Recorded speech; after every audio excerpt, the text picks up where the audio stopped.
Schools and participatory learning. There is a cause for alarm. From Writing Next Effective Strategies to Improve Writing of Adolescents in Middle School and High Schools. Every day, more than 7,000 students drop out of high school. Only 70% of high school students graduate on time with a regular diploma, and fewer than 60% of African American and Latino students do so. The knowledge and skills required for higher education and for employment are now considered equivalent. As Confucius said, I hear and I forget, I see and I remember, I do and I understand.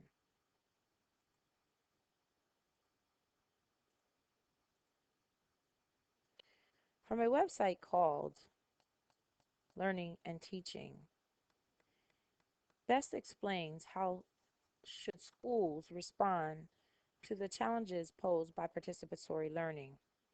The reified side of the community dictates how the participation operates. The participative interprets the reified, sometimes in supporting and sometimes subversive ways. In academe, it is usually the latter. I think that learning focus strategies and pen literacy network are great ways of helping students learn, but I think that it doesn't provide authentic context. It doesn't provide authentic activities. It doesn't embed expert performances and model processes.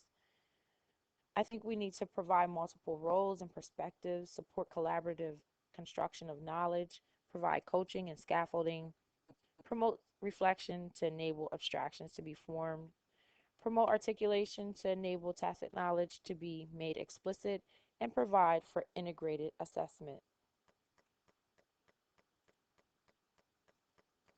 This gives students direct power over a situation, and most importantly, power of self takes over in new forms. In play, children or students cannot act in any way they want to.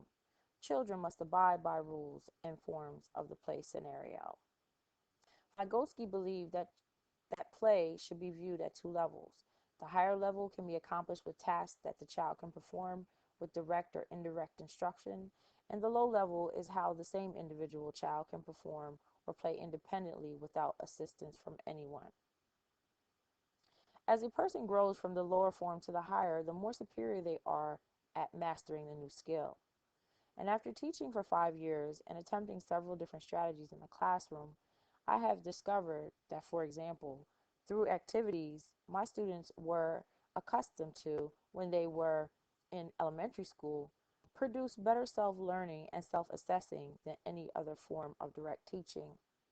In a participatory culture, experience or learning has substantive meaning.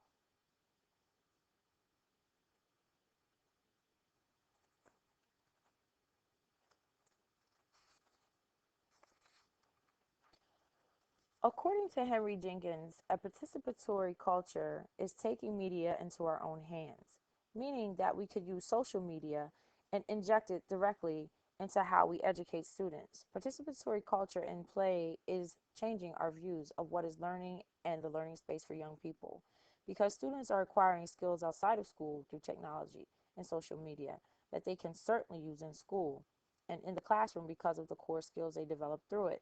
Jenkins finds that it is extremely difficult to engage educators in a way that encourages children to play in a participatory environment. I agree with Jenkins in that it is not necessarily about integrating the knowledge through testing, but that we should be integrating the skills that are used in a participatory learning directly into the classroom environment. Technology in the classroom is a very important topic that students, teachers, parents, and principals discuss in some form or another every day. Most students want to be allowed to have more technology. The role that technology plays is critical, and situated learning helps teachers and students connect in a way they couldn't before because it is what they are accustomed to. Students may find technology leading them into new fields of interest. For example, a teacher may find some software that is useful to student learning if they use it in a proper way, such as Glogster. Gloucester is a social networking site that allows a student to create an internet poster that incorporates similar tools that are found on Facebook or MySpace, all the while using media that is familiar to students who have basic knowledge of how to utilize computers. I have had a class where I allowed students to sign up for Gloucester, and they immediately made me their friend, were trying to contact me after school hours to talk about nothing more than just saying hi to the teacher or asking me about an assignment. They loved it. Web 2.0 tools go far beyond Facebook, MySpace, and YouTube. Students can also find ways to show teachers how to use social networking to communicate and help demonstrate understanding in any subject matter in school. Skype is one of those very useful tools that can connect the entire world. In a situated learning environment like Facebook, you can learn about other people's lives and how they socialize.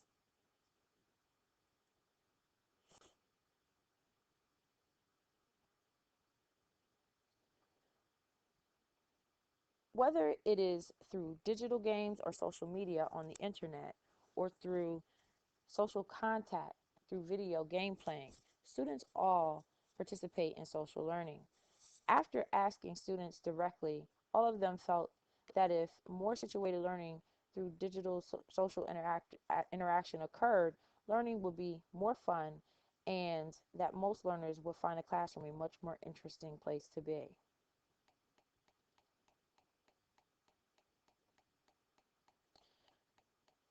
Curriculum could drive the facilitation of games, and the engagement level could be enormous. And if given a chance, students could quite possibly learn more and more through constant practice and engagement without realizing they were doing so. The changing landscape of what it means to learn in or out of school is coming from Facebook. We are all connected. Facebook's mission is to give people the power to share and make the world more open and connected.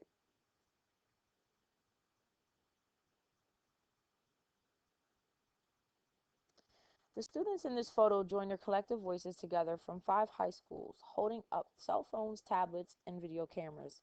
Students spelled out to listeners in the packed conference room a message loud and clear. We demand access to the same technology that privileged students have in order to survive in the working world, to compete in a meaningful way, and to amplify our voices.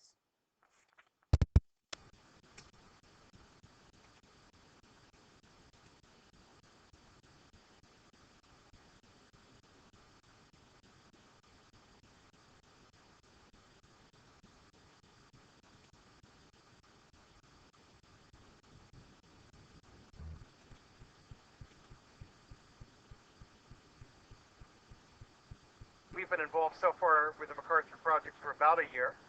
The first year was really mapping out a blueprint for the kind of social skills and cultural competencies young people need to be full participants in the new media landscape.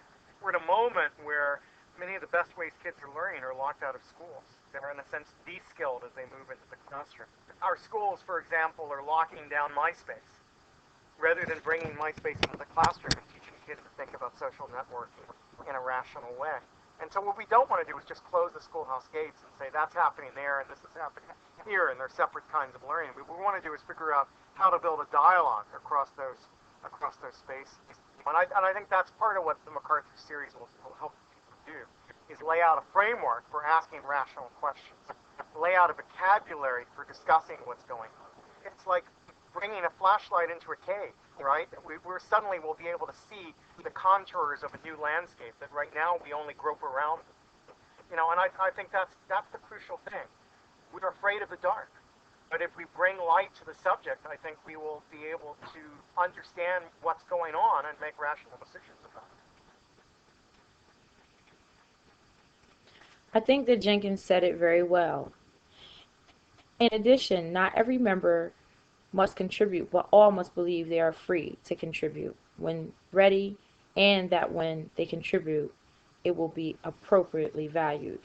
Whether it is a video game or a board game used electronically or recreationally, students can be much better served to be allowed for information through media and gameplay to connect them to each other in exciting ways instead of worrying about what they can't do, including being disciplined and things that hold them down, which inevitably holds them back from an engaging and meaningful learning experience.